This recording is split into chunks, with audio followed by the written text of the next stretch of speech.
Dobrodošli na stranicu 3 principa. Ovo je sajt namenjen svima nama da bi zajedno učili više o umu, svesti i mislima. 3 dara, 3 univerzalna principa pomoću kojih gradimo naše ljudsko iskustvo. Ovo je sajt o lakoći življenja. Ovdje učimo u kojoj meri naš um igra ulogu u onome kako vidimo i doživljavamo život. Sve više ljudi uviđa da naš um i naše misli igraju bitnu ulogu u našim životima, u našem poslu i u našim odnosima.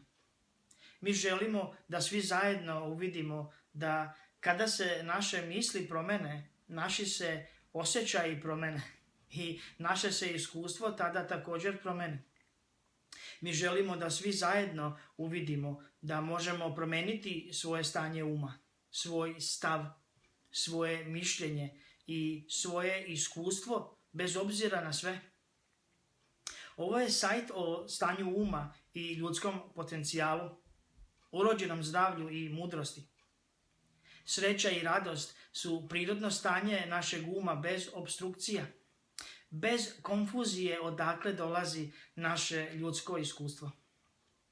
Želimo da uvidite da ne morate raditi na promjeni vaših misli i na promjeni životnih okolnosti da biste se osjećali bolje.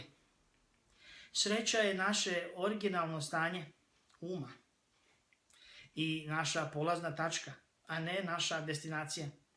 Nadamo se da ćete ostati i zaploviti ovim sajtom. Ako imate ikakva pitanja, pošaljite nam poruku, pitajte. Hvala vam mnogo što ste ovdje.